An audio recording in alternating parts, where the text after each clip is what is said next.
திராவிட முன்னேற்ற கழகத்தினுடைய பொதுக்கூட்டத்தில் கடந்த 2 வாரங்களுக்கு முன்னால் அண்ணா நகரில் நடைபெற்ற பொதுக்கூட்டத்தில் வைகோ பத்திரிகையாளர்களிடத்திலே பேட்டியளிக்கிற பொழுது அல்லது பொதுக்கூட்டத்தில் பேசுகிற பொழுது பேரம் குறித்து பேசியிருந்தார்.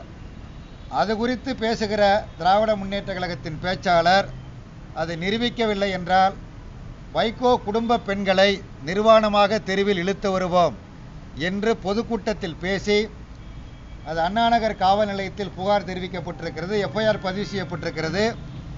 இப்படி திமுக பேச்சாளர் பேசியது குறித்து கலைஞர் அவர்களுக்கும் தகவல் தெரிவிக்கப்பட்டிருக்கிறது. இன்று வரையில் அதை கண்டிக்கவில்லை, அந்த பேச்சாளரை கண்டிக்கவில்லை, அந்த பேச்சாளர் பேசிய தவறு என்று கூட குறிப்பிடவில்லை. மிகுந்த நாகரிகமான அரசியலைத்தான் நாங்கள் விரும்புகிறோம். பத்திரிகை பேட்டிகளாக இருந்தாலும் சரி அல்லது பொது மேடைகளாக இருந்தாலும் சரி, எந்த ஒரு தனிப்பட்ட நபரையும் இதுவரையில் தாக்கி நாங்கள் யாருமே பேசியது கிடையாது. தோழர் திருமாவளவன் அவர்களோ அல்லது தோழர் ராமகிருஷ்ணன் அவர்களோ அல்லது அண்ணன் வைகோ அவர்களோ அல்லது நானோ தனிப்பட்ட முறையில் யாரையும் விமர்சித்தது இல்லை. அன்றைய தினம் தவறுதலாக ஒரு வார்த்தை வந்துவிட்டது, உடனடியாக அது மன்னிப்பு கேட்கப்பட்டிருக்கிறது. ஆனால் அதையே பெரிதுபடுத்தி பூதாகரமாக்கி அரசியல் ஆதாயம் தேடலாம் என்று முயற்சிப்பது அரசியல் நாகரிகம் அல்ல.